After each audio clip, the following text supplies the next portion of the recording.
से मैं भी अपने सर से टोपी नहीं उतारूंगा। यकीन जानो मुसलमानों, तय कर लो कि किसी कीमत पर सर से टोपी नहीं उतारेंगे। आप जब बस पर चढ़ोगे ना, जिस बस पर आप चढ़ोगे, ऐसा नहीं है कि बस पर बदमश सभी लोग चढ़ते हैं। आप जब बस पर चढ़ोगे, मुसलमानों की तादाद 10 से 15 होगी, और 10-15 जब टोपी उनकी नजरों में नजर आएगी तो कभी वो हिम्मत न करेंगे आपको छेड़ने के लिए। वो देखेंगे कि इनकी भी तादाद 15 है, वो देखेंगे इनकी भी तादाद 20 है, वो अंदाजा कर लेंगे कि अगर हम 20 है तो ये भी 15 है, हम मुकाबला नहीं कर सकते। ट्रेन पर जब आप सफर करोगे, 20-25 की तादाद आपकी होगी और आपके सर पे टोपी होगी, कभी कोई हिम्मत न करेगा कि वो टकराए आपसे। लेकिन मजबूरी तो हम लोगों के साथ है कि जब हम लोग ट्रेन पर चढ़ते हैं तो हमारे चेहरे पर दाढ़ी भी है, हमारे सरों पर टोपी भी है। पूरे बोगी में कोई नजर नहीं आता है जो दाढ़ी रखे हो, टोपी रखे हो। जब हम लोग ट्रेन पर चढ़ते हैं तो दिल के अंदर एक सोच पैदा होती है कि मुसलमान तो होंगे जरूर इस बोगी के अंदर, लेकिन पहचान नहीं है कि मुसलमान है कि नहीं।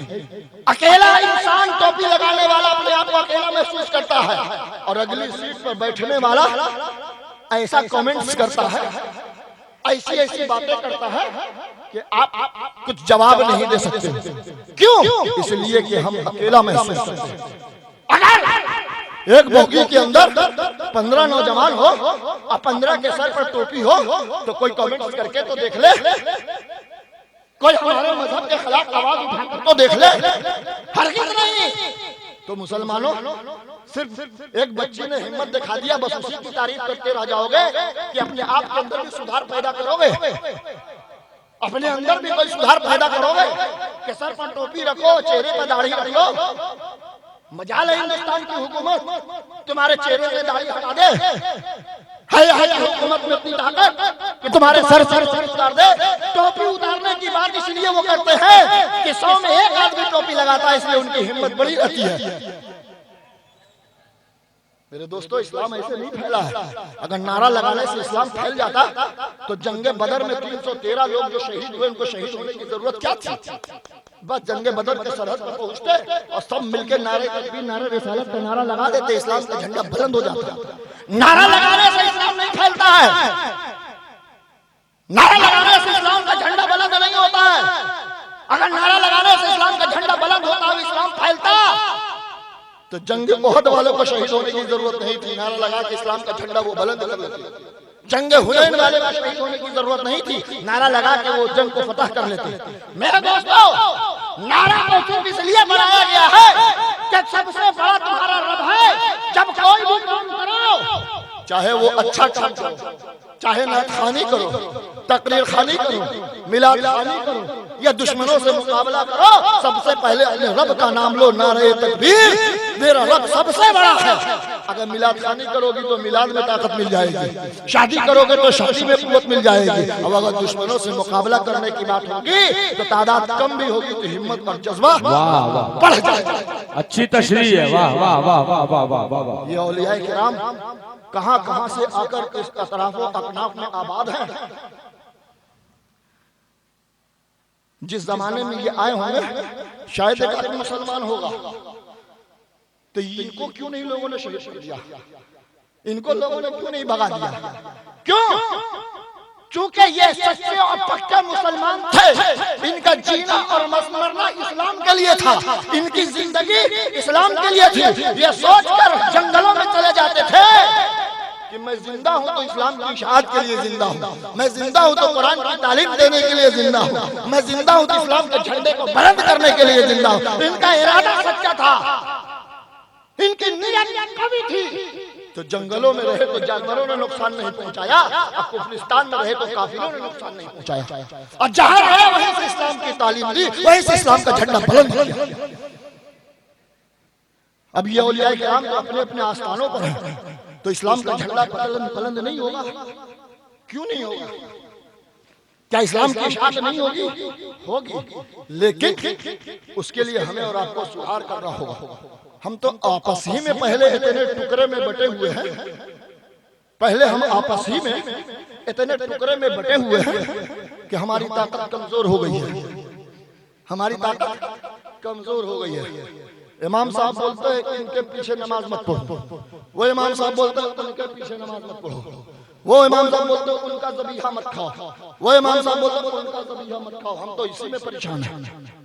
कौम की इस्लाह कब होगी? कौम के अंदर एक जुटता इत्तेहाद कब होगा? मेरे दोस्तों, ये जलसा हो रहा है, कई लाख रुपया खर्च हो गया। आपको पता है आप जिस मोहल्ले में रहते हैं, आपके मोहल्ले में कोई गरीब मुसलमान है कि नहीं? जरूर होगा। मुसलमान है तो गरीब ही तो होगा, अभी कहां से होगा? तो आप सोचो कि हम तो नमाज के चक्कर में उलझे हुए हैं। हमें तो ये सोचना चाहिए कि मेरे मोहल्ले में फलाह कैसे होगा, हमारे मोहल्ले में, हमारे माशरे में इस्लाह कैसे होगा। गरीब की बच्ची है, जवानी की दहलीज पर पहुंच गई है, इस बच्ची का निकाह कैसे होगा? इस बच्ची की डोली कैसे उठेगी? इस बच्ची के लिए शादी का इंतजाम कहां से होगा? मोहल्ले के नौजवानों को इसकी फिक्र करनी चाहिए कि एक बाप इतना गरीब है कि 500 रुपया मजदूरी करता है। अल्लाह ने 2 बेटी से नवाज दिया है, दोनों बेटी जवानी की दहलीज पर पहुंच गई है। जब ये लड़की का बाप लड़के के पास जाता है, लड़के के बाप के पास जाता है और जाकर कहता है, भाई मेरे, तुम्हारा बच्चा जवान हो गया है, तुम्हारा बच्चा मजदूरी करता है, तुम्हारा बच्चा नौकरी करता है, तुम्हारा बच्चा मजदूरी करता है, तुम्हारा बच्चा पैसा कमाता है, तुम अपने बच्चे का निगाह मेरी बेटी से कर दो। तो वो बाप जिसका बेटा कमा रहा है, चाहे वो जिस जरिए से कमाए, कहता है बात बहुत सही है, तुम्हारी लड़की गोरी है कि नहीं, तुम्हारी लड़की खूबसूरत है कि नहीं? बाप कहता मेरी बेटी खूबसूरत, मेरी बेटी खूबसूरत है, अच्छा चेहरा है, मेरी बेटी का देख लो। घर वाले देख लेते हैं बच्ची को, चेहरा पसंद आ जाता है, लड़की खूबसूरत है। जब देखते हैं तो मालूम है क्या बोलते हैं लड़का के बाप कि मेरा बेटा पैसा कमाता है। ये बताओ कि मेरे बेटे को जहेज में कितना तुम नकदी दोगे? एक लड़के को जो तुम्हारा बेटा है, महीने का न जाने कितने हजार रुपया कमा रहा है, और जब एक लड़की का गरीब बाप तुमसे आता है रिश्ता मांगने के लिए, लड़की की सूरत और सूरत पसंद आ जाती है, उसके बाद तुम लड़की के बाप से ये पूछते हो कि मेरा बेटा कमा रहा है, तुम जहेज में नकदी कितना दोगे? लड़की का बाप कहता है तुम कितना लोगे? तो हम बोलते हैं 1 लाख लेंगे। अगर 1 लाख पर बात तय हो जाए तो हर गरीब मुसलमान अपनी बेटी की निकाह कर सकता है। लेकिन 1 लाख में मामला हल नहीं होता है। 1 लाख नकदी। अब उधर से एक रिश्तेदार लड़के का बोलता है कि मोटरसाइकिल तो आम है, मोटरसाइकिल तो आम है, तुम अपने बेटे को मोटरसाइकिल भी दे दोगे ना, बालेश्वर जाने की जरूरत पड़ेगी, इधर भद्रक जाने की जरूरत पड़ेगी, तो कैसे जाएगा? एक मोटरसाइकिल भी दे देना। लड़के की मां बोलती है कि जब तुम अपनी बेटी को भेजोगे तो तुम्हारी बेटी सोएगी किस चीज पर? मेरे घर में चौकी पुरानी है, मेरे घर में शहरी पुरानी है, मेरे घर में दीवान पुराना है। जब तुम्हारी बेटी आएगी तो साथ में एक नया दीवान भी दे देना, ताकि तुम्हारी बेटी उस दीवान पर सोए। और जब तुम अपनी बेटी को मेरे घर भेजोगे सोफा भी दे देना कि तुम्हारा दामाद सोफा पर बैठे। सोचो, 1 लाख रुपए पर अगर बात तय हो जाती तो हर गरीब मुसलमान अपने बच्चे का निकाह आसानी से कर देता। लेकिन कभी माँ डिमांड कर रही है, कभी भाई डिमांड कर रहा है, कभी बहन डिमांड कर रही है। इतना डिमांड जब हो गया तो इससे तखमीनें लगाओ, सारी चीजों का पैसा जमा करके अंदाजा करो तो पता लगेगा कि एक बच्ची के निकाह में 6 लाख रुपया खर्च है। 100 बाराती आएंगे। अगर लड़की का बाप बोल दे कि चलो ये सामान तो दे देंगे, बाराती 100 काहे लाओगे, 10 बाराती लेके आओ, तो लड़के का बाप गुस्से में आ जाता है। अरे 100 बाराती अगर लेकर नहीं आएंगे तो लड़के का खालू गुस्सा हो जाएगा, लड़के का मामू गुस्सा हो जाएगा, लड़के का चचा गुस्सा हो जाएगा, लड़के का फला गुस्सा हो जाएगा। मेरे दोस्तों सोचो, वो अमीर नहीं है, रब ने उसको 2 बच्ची अता किया है, 500 रुपए महीने कमाता है, 15,000 रुपया वो महीने का उठाता है, कितना बचता होगा महीना खर्च करने के बाद? मेरे दोस्तों, तकरीरें तो हजारों करने वाले हैं, और ये जलसा इस तरह का करने वाले हजारों, लेकिन कोई 2 4 5 नौजवान है ऐसा जो अपने मोहल्ले की, दूसरे के मोहल्ले की नहीं, अपने मोहल्ले की गरीब बच्चों की शादी के लिए आगे बढ़ता हो। यानी जिस काम में सुरखरुई है, जिस काम को करने से रब राजी होगा, जिस काम को करने से मोहल्ला राजी होगा, जिस काम को करने से नबी और रसूल राजी होंगे, जिस काम को करने से तुम्हारा वक़ार बढ़ जाएगा, इज्जत बढ़ जाएगी, रुतबा बढ़ जाएगा, इस दुनिया में भी तुम्हें लोग इज्जत की निगाह से देखेंगे। मरने के बाद तुम्हारा रब तुमसे कहेगा कि ये मेरा बंदा है जिसने अपनी फिक्र नहीं की, गरीब बाप की बेटी की फिक्र करके उसको डोली पे चढ़ा करके ससुराल तक पहुंचा दिया। कितने मुसलमान ऐसे हैं जो ये काम करते हैं? बस सुबह होगी, चाय दुकान पर बैठकर शुरू हो जाना है। नसीम सरकार के अंदर ये ऐब था, उनके खानदान वालों के अंदर ये ऐब है, उनके खानदान वालों के अंदर ये ऐब है, वो पीर के अंदर वो ऐब है, वो पीर के अंदर वो ऐब है, वो इमाम साहब सही नमाज नहीं पढ़ाते, वो मौलाना साहब सही बच्चों को नहीं पढ़ाते। बस यही हमारी जिंदगी है, बस यही हमारी जिंदगी है। जितने साल की जिंदगी रब अता कर देता है हम जी लेते हैं, और जब मर जाएंगे तो फिर वही रब हमसे सवाल करेगा कि जिंदगी इसी के लिए तुमको मैंने दिया था। मेरे दोस्तों, एक बात को समझो, ये मेरे सामने ये माइक है, इसको किसी कंपनी वाले ने बनाया होगा, तो किस लिए बनाया? इसके बनाने का कोई एक मकसद तो होगा ना। इसका मकसद तो यही है कि इसके सामने जो बोलेगा दूर तक के लोग सुनेंगे, यही तो मकसद है। ये सोफा सेट बिछाने का क्या मकसद है? उलमा आएंगे, शोरा आएंगे, इस पर बैठेंगे। ये चेयर कंपनी ने क्यों बनाया? बैठने के लिए। ये लाइट कंपनी ने क्यों बनाया? रोशनी देने के लिए। पंखा कंपनी ने क्यों बनाया? हवा देने के लिए। तो पता चला कि कोई भी चीज को उठा लो, कंपनी ने जो भी चीज बनाया है किसी न किसी मकसद के तहत बनाया है। बगैर मकसद के कोई चीज नहीं बनती। सबसे आसान मिसाल तो ये है कि मोबाइल कंपनी ने बनाया ना, सबके हाथ में मोबाइल, एक एक दो दो मोबाइल है। अब तो जितनी पॉकेट उतना मोबाइल है। तो कंपनी ने मोबाइल किस लिए बनाया?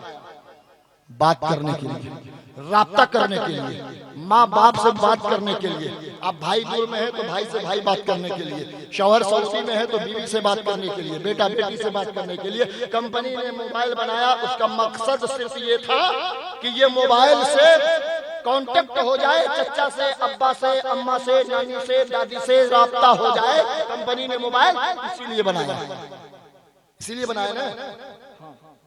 लेकिन अब उस मोबाइल के अंदर कंपनी ने कौन कौन सी चीज डाला है? घड़ी उसके अंदर है, कैलकुलेटर उसके अंदर है, यूट्यूब उसके अंदर है, फेसबुक उसके अंदर है, इंस्टाग्राम उसके अंदर है, टेलीग्राम उसके अंदर है, कैमरा उसके अंदर है, व्हाट्सएप उसके अंदर है।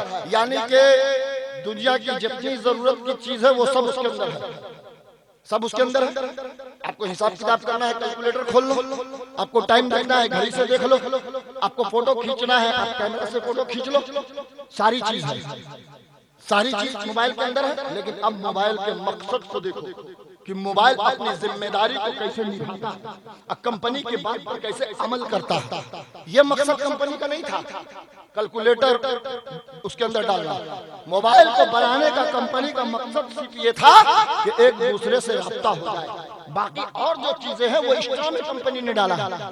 अगर उस मोबाइल से कंपनी वो सॉफ्टवेयर निकाल ले या सिम का सिस्टम निकाल ले कि अब राब्ता नहीं हो सकता, बाकी सारी चीजें इसके अंदर हैं, कैलकुलेटर है, घड़ी है, कैमरा है, बाकी सारी चीजें हैं इसके अंदर, लेकिन राब्ता का सिस्टम खत्म हो गया। कितने लोग मोबाइल लेकर चलेंगे?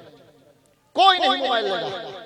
अरे घड़ी देखने के लिए घड़ी पहन लेंगे। हम कौन हमारे बड़े पढ़े लिखे चार्टर्ड अकाउंटेंट लेके कोई हिसाब की जरूरत पड़ती है, हम मोबाइल लेके नहीं चलेंगे। सिर्फ इंसान मोबाइल लेकर इसलिए चलता है कि एक दूसरे से राब्ता होता है ना। तो बात समझ में आ गई ना कि मोबाइल कंपनी ने इसलिए बनाया है कि एक दूसरे से कनेक्ट हो जाए। अब देखो मोबाइल कैसे जिम्मेदारी निभा रहा है। अभी आप मोबाइल उठाओ और यूट्यूब चालू करो, उसमें ताहिर रजा रामपुरी साहब के नाम इसमें सुनो। आप इधर नाच सुनते रहोगे, उसी वक्त आपके भाई ने आपको फोन कर दिया, वो नात शरीफ रुक जाएगी और आपके स्क्रीन पे इंडिकेट करेगा कि आपके भाई आपसे बात करना चाह रहे हैं। वो बोल देगा मोबाइल, यानी आप यूट्यूब चला रहे हैं वो स्टॉप हो जाएगा, कैलकुलेटर चला रहे हैं हिसाब किताब कर रहे हैं वही रुक जाएगा, कैलकुलेटर व्हाट्सएप चला रहे हैं वो वही रुक जाएगा, और स्क्रीन पर दिखाने लगेगा कि आपका भाई आपसे बात करना चाह रहा है, आपके बाप आपसे बात करना चाह रहे हैं, आपकी बीवी आपसे बात करना चाह रही है, आपके रिश्तेदार अहबाब आपसे बात करना चाह रहे हैं, ये नंबर है, ये आपसे बात करना चाह रहे हैं, क्या आप बात करना चाहते हैं या नहीं? अगर आप बात करना चाहते हैं तो उसके बटन को हरा दबा दिया, यूट्यूब वही रुका हुआ है, यूट्यूब वही रुका हुआ है, आप बात कर लिया। जैसे ही फोन कनेक्ट टूटा, कनेक्शन कटा, यूट्यूब चालू हो गया। तो ये मोबाइल कितनी जिम्मेदारी निभा रहा है कि मोबाइल के अंदर जितना फंक्शन है जो भी देखते रहो, लेकिन जब कोई फोन करेगा तो ये मोबाइल सबसे पहले आपको बताएगा कि कोई फोन आपको कर रहा है, यानी मोबाइल को बनाने का जो मकसद है वो मोबाइल जाहिर कर रहा है। आपने अपने बारे में कभी सोचा, आपने अपने बारे में कभी सोचा कि इतनी सारी चीज जो बनी है बामकसद बनी है, बेमकसद कोई चीज नहीं है। तो अल्लाह ने मुझे पैदा किया है तो ऐसे ही पैदा कर दिया बिना मकसद के कि हम लोगों को भी पैदा करने का रब का कोई मकसद है? कभी सोचा? किसी ने सोचा कि बस यूं ही माँ बाप के गोद में पैदा हो गए, पढ़ लिया लिख लिया पैसा कमा लिया शादी कर लिया बीवी बाल बच्चा पैदा कर लिया परवरिश कर लिया, जिंदगी के ऐश इशरत करके मौत के वक्त आया मर गए, इसी के लिए रब ने आपको पैदा किया? आपने कभी सोचा नहीं? आपने अपनी विलादत के बारे में, अपनी पैदाइश के बारे में आप सोचा नहीं कि रब ने मुझको पैदा किया तो मेरे पैदा करने का कोई मकसद है? नहीं सोचा आपने। बस 60 साल की जिंदगी गुजर गई और जब वहां पहुंचेंगे तो रब आपसे सवाल करेगा कि मेरे बंदे तुमको मैंने किस लिए पैदा किया था? आप बोलेंगे मुझे तो मालूम ही नहीं है। आप क्या बोलोगे? मुझे तो मालूम ही नहीं है। कुरान तो पढ़ोगे नहीं तो कैसे पता चलेगा? उलमा की तकरीर तो सुनोगे नहीं तो कैसे पता चलेगा? किताबें उठाकर पढ़ोगे नहीं तो कैसे पता चलेगा? रब को क्या जवाब दोगे जब रब तुमसे पूछेगा कि हमने दुनिया पर तुमको भेजा 60 साल की जिंदगी देकर, किस लिए 60 साल की जिंदगी देकर तुमको मैंने भेजा था? क्या मकसद था पैदा करने का? मुझे मालूम नहीं, मुझे नहीं पता था, मुझे नहीं मालूम था। तो रब बोलेगा अच्छा, शादी करने के बारे में मालूम था कि 18-20 साल के बाद शादी होती है? ये पता था तुमको? पैसा कमाने का तरीका तुमको मालूम था? पढ़ने लिखने का तरीका तुमको मालूम था? वालिदैन की खिदमत करने का तुमको तरीका पता था? बुजुर्गों की इज्जत और ताज़ीम करने का तुमको तरीका पता था? ये नहीं मालूम था कि रब ने तुमको पैदा किस लिए किया है? तो रब आपसे कहेगा कि तुमने कुरान पढ़कर नहीं आए, तुम कुरान की तिलावत करके नहीं आए हो, हमने तुमको पैदा किया और फौरन तुमने हमारे लिए एक मैसेज मैंने जिब्रील के जरिया, अपने रसूल के जरिया मैंने तुम्हारे तक भिजवा दिया। वमा खलक़तुल जिन्ना वल इंसा इल्ला लियअबुदून, हमने इंसानों और जिन्नातों को अपनी इबादत के लिए पैदा किया। आपके पैदा होने का मकसद ये है कि रब ने आपको पैदा किया अपनी बंदगी करने के लिए, इबादत और रियाजत करने के लिए, हमदो सना करने के लिए, उसकी बड़ाई और किबरियाई बयान करने के लिए रब ने आपको पैदा किया है। लेकिन आपने कभी ऐसा किया? नहीं किया। मोबाइल से सबक सीखो, ठीक है, जिंदगी है, रब ने आपको पैदा किया अपनी इबादत के लिए, लेकिन जिंदगी के साथ ये सारे लवाजमात लगे हुए कि खाने के लिए 2 रोटी के लिए पैसा कमाना पड़ेगा, जिस्म पर छुपाने के लिए, कपड़ा पहनने के लिए 2 पैसा कमाना पड़ेगा, अपनी जिंदगी को खुशगवार गुजारने के लिए शादी करना पड़ेगा, बुढ़ापे का सहारा बनने के लिए बच्चा पैदा करना पड़ेगा, अच्छी नौकरी करने के लिए इल्म हासिल करना होगा। ये सारा निजाम जो है वो बंदगी के साथ है। पहले बंदगी है, बाद में ये सारा निजाम है।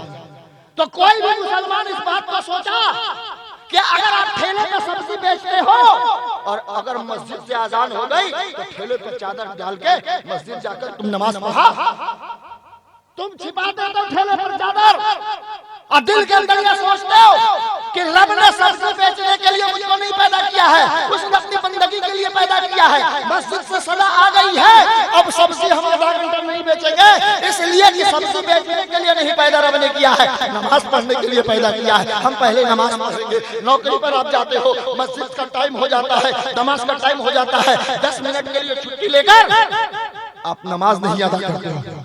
आप रिक्शा चलाते हो, आजान की आवाज जाती है, रिक्शा रोक कर मस्जिद जाओ, इसलिए कि रिक्शा चलाने के लिए रब ने आपको नहीं भेजा है, नमाज पढ़ने के लिए रब ने भेजा है। आप ठेला चलाते हो, नमाज का वक्त हो जाए आप ठेला रोक दो, मस्जिद में नमाज पढ़ो। अगर नमाज को अपना लोगे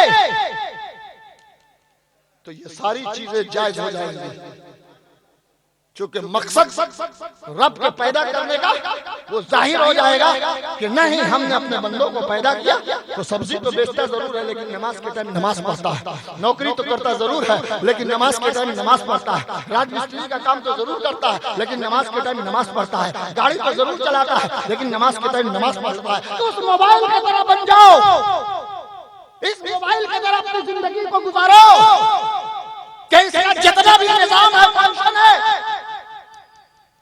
चला रहे हो, फोन आ गया तो पहले ये बोलता है फोन से बात कर लो। तो अपनी जिंदगी को ऐसी बनाओ कि जिंदगी में जो भी काम करो, नमाज का वक्त हो तो नमाजी बन जाओ। सर को झुका लो रब के सामने, यकीन जानो उसके सामने अगर झुक जाओगे तो किसी दुनिया वालों के सामने झुकने की जरूरत नहीं पड़ेगी। इसलिए मेरे दोस्तों, जिंदगी जो रब ने अता किया है ये हमें और आपको नहीं पता है कितने दिन की जिंदगी अता किया है, कौन कब इस दुनिया से चला जाएगा किसी को नहीं मालूम। इसलिए हर रात जो आपके लिए आ रही है और हर एक निकलता हुआ जो सूरज आपके लिए आ रहा है, और आने वाली रात को अपनी जिंदगी की आखिरी रात समझकर सो जाओ कि कल पता नहीं सुबह का सूरज देखेंगे कि नहीं, और जब सूरज देख लो तो उस सूरज को देख कर कहो कि आज का दिन हो सकता है मेरी जिंदगी का आखिरी दिन हो, कल हो सकता है हम सूरज देखे ना देखे। इसलिए मरने से पहले अपने रब को राजी करके रब के पास जाओ, मरने से पहले अपने रब को राजी करके रब के पास जाओ, ताकि यहाँ भी तुम्हें कामयाबी मिल जाए, आखिरत में भी तुम्हें निजात मिल जाए। अला इन्ना औलिया अल्लाह ला खौफुन अलैहिम वला हुम यहज़नून, बेशक अल्लाह के वलियों को न कोई खौफ और न गम है। ये वली की मिसाल आपको हम देकर अपनी बात को खत्म करें कि पहले जो होता था, आज से 15 साल पहले जिन लोगों के पास कुछ ज्यादा पैसा आता था तो वो पैसा घर में नहीं रखते थे, कहाँ रखते थे? जिनके पास महीने की खर्चे के अलावा 2-4 हजार, 10,000, 20,000, 50,000 रुपया बच जाता था तो वो पैसा कहाँ रखते थे? बैंक में रखते थे। हाँ कि कोई चुरा लेगा, गायब हो जाएगा, बैंक के अंदर रख दो। जब जरूरत पड़ती थी आप जाते थे बैंक, 100, 200, 500, 1000, 2000 पैसा लेकर चले आते थे। अब इस जमाने में बैंक ने यह काम कर दिया कि अब 5 किलोमीटर दूर बैंक है, अब वहां जाने की जरूरत नहीं है। उस बैंक ने क्या काम कर दिया कि हर गांव में एक एटीएम खोल दिया, हर चौक चौराहे पर एटीएम मशीन लगा दिया और कह दिया ऐ लोगों, अब बैंक में जाने की जरूरत नहीं है 5 किलोमीटर, अब तुम्हारे मोहल्ले में एटीएम लगा हुआ है, जितने पैसे की जरूरत है यहीं से निकाल लो। ये बैंक ने सहूलत दिया है, ये बैंक ने सहूलत दिया है। लेकिन कोई शख्स जाकर उस एटीएम में अपना कार्ड डाले और पैसा न निकले तो वहां पर जो गार्ड है उससे पूछेगा कि भाई इस एटीएम में हम अपना कार्ड डाल रहे हैं, पैसा नहीं निकल रहा है, तो वो जो गार्ड है वो कार्ड देखकर बोलेगा कि तुमने बैंक से कनेक्शन नहीं करवाया, तुम बैंक जो हेड क्वार्टर है वहां से तुमने खाता नहीं खुलवाया। अब अगर खाता खुलवाया है तो बैंक से तुम्हारा सारा पैसा खत्म हो गया है, पैसा नहीं है तुम्हारे अकाउंट में। यानी घर के दरवाजे पर एटीएम है लेकिन पैसा नहीं निकाल सकते, इसलिए कि आपका रजिस्ट्रेशन उस बैंक से नहीं है। अब इसी चीज को दिमाग में रखो कि जो मुसलमान गरीब है वो मदीना शरीफ नहीं जा सकता, वो बगदाद शरीफ नहीं जा सकता है, वो अजमेर शरीफ नहीं जा सकता है। तो रब ने हर मुसलमानों के मोहल्ले में एक अल्लाह के वली को आबाद कर दिया एटीएम की शक्ल में। क्या है मेरे बंदो, अगर तुम्हारे पास इतना पैसा नहीं है कि तुम मदीना शरीफ जा सको तो अपने मोहल्ले के जो बुजुर्ग हैं इनके आस्थाने पर चले जाओ, जहां मांगोगे कबूल मदीने में हो जाएगा। या अल्लाह की तरफ से एटीएम है हम मुसलमानों के लिए, गरीब मुसलमानों के लिए कि गौसे आजम के आस्थाने पर नहीं जा सकते, मंसूर बाबा के आस्थाने पर चले जाओ, इनको वसीला बना लो, जो भी मुरादे हैं इनकी बारगाह में रख दो, ये नबी की बारगाह में रख देंगे, नबी खुदा की बारगाह में रख देंगे, तुम्हारी दुआएं कबूल हो जाएंगी। तो इन बुजुर्गान दीन से मोहब्बत करो। अरे कहीं कुछ न काम आएगा तो इनकी मोहब्बत काम आ जाएगी, कहीं कुछ न काम आएगा तो इनकी मोहब्बत काम आ जाएगी। यकीन जानो कि अगर इनकी मोहब्बत दिलों के अंदर है तो फिर वो इंसान कामयाब है। इसलिए ये कमेटी के चंद लोग हैं जो बड़ी एहतमाम और इंतजाम के साथ मंसूर शाह बाबा के उर्स को मनाते हैं। यकीनन इस महंगाई के दौर में बहुत बड़े हिम्मत का काम है एक बुजुर्ग का उर्स करना, ये सारा इंतजाम इंतजाम करना, लाइटें लगवाना, पिंडाल लगवाना, बड़े बड़े शोरा को बुलाना, नकीब को बुलाना, ये एक हिम्मत का काम है। और खासकर इस बस्ती में 2-4 ही लोग हैं जो इस काम को अंजाम देते हैं, बाकी लोग ताली बजाते हैं। ताली बजाने वाले तुम तालियां बजाते रहो, ये रो मंसूर बाबा के ये लोग गुलाम हैं, और जो वली का गुलाम हो जाता है उसके पर कोई तालियां नहीं बजाते और न वो कभी जलील होता है, इसलिए उसके पुष्ट पर वली का हाथ है। वाह वाह वाह। लाल साहब है, सादिक साहब है, ये मेंबरान है, इन लोगों की मेहनत का समरा है कि मंसूर शाह बाबा का उर्स बड़ी एहतराम और इंतजाम के साथ मनाया गया। आप हजरात शामिल रहे, जाने वाले जाते हर जगह से जाएंगे, जब जाने वाले इस दुनिया पर हमेशा हमेशा के लिए नहीं रहे, उनको इस दुनिया से चले जाना है, यानी जाने वाले को कोई रोक नहीं सकता है, एक न एक दिन उनको इस दुनिया को छोड़कर जाना है, और फिर इस जमीन पर आने वाले को भी कोई रोक नहीं सकता। तो फिर इस जलसे से जाने वाले को कौन रोक सकता है? जाने वाले को जाने दो, तकरीरें सुनो। ये जो शोरा है ना, ताहिर साहब ने जो पढ़ा, जिनका कलाम अभी पूरे हिंदुस्तान के अंदर पढ़ा जा रहा है, ये वही कलाम पढ़ा जो मैंने अपने तकरीरों में कहा। अरे इमाम हुसैन की गर्दन पर तलवार रख के दुश्मनों ने शहीद कर दिया, हमने आपको अपने भाषा में समझा दिया, जिन्होंने अशआर के जरिए आपको समझा दिया, लेकिन अब कोई अशआर को समझता नहीं है, सिर्फ आवाज को सुनता, तरन्नुम को सुनता। इसलिए मुसलमानों, नात को भी सुनो, खूब सुनो, लेकिन जो भी आपके पास मुकर्रिर खतीब बनकर आए उनकी तकरीर को आधा घंटा जरूर सुनो, इसलिए कि इनकी तकरीर को सुनोगे तो आपका ईमान ताजा हो जाएगा और जीने का सलीका आपको मिल जाएगा कि हमें जीना कैसे। अरे उलमा को बुलाओ और कहो मौलाना को, मौलाना साहब आप तकरीर करो, हम बैठते हैं, हमें नमाज का तरीका सिखा दो। ये आपको कहना होगा कि हजरत हमारे यहाँ आप तकरीर करने के लिए आए हैं, आप हमें ये बता दीजिए कि बदन नापाक हो जाता है तो पाक कैसे किया जाता है, वजू कैसे किया जाता है, ये आप हमें बता दीजिए। मेरे दोस्तों, वजू का तरीका ही नहीं मालूम, जब सही वजू ही नहीं करोगे तो नमाज कैसे अदा होगी? बदन नापाक है, अब पानी डाल लिया बदन पाक हो गया, ये आपकी सोच है। शरीयत ने नहीं कहा कि पानी डाल लिया तो बदन पाक हो गया। अब नमाजें पढ़ लो, नमाजें कहाँ हुई जब बदन ही पाक हो? तो मेरे दोस्तों, ये छोटे छोटे मसाइल को आप समझो, आपकी उम्र गुजर गई, गुजरने दो, अब तो वक्त है इमाम साहब के पास जाओ और ये छोटे छोटे मसाइल को समझो। वजू का तरीका, गुस्ल का तरीका, नमाज की नियत का तरीका, सजदे में कहाँ देखना है, कयाम की हालत में कहाँ देखना है, रुकू की हालत में कहाँ देखना है, ये इमाम साहब से पूछो। जो चंद दिन की जिंदगी बची हुई है, इसको तो सही तौर से नमाज पढ़कर गुजार दो, ताकि कल मैदान महशर में पहुंचो तो रब तुमसे न पूछे कि हर इल्म हासिल किया, वजू का तरीका नहीं हासिल करके आया। बारगाह खुदावंदी में यही दुआ कि हम मुसलमानों को रब्बे कायनात सही तरीके से जिंदगी जीने का सलीका और तरीका बताए, और हम जब तक जिंदा रहें उसकी इबादत करते रहें, उसकी रियाजत करते रहें। परवरदिगार आलम तमाम मुसलमानों की मोहब्बत को तो कबूल फरमा ले। आमीन। मोहब्बत मंसूर शाह बाबा से जुड़ी हुई है, लोगों की मोहब्बत को तो कबूल फरमा ले और इन्हीं की मोहब्बत को नजात का जरिया बना दे। वाखिर दावाना अनिल हम्दुलिल्लाहि रब्बिल आलमीन।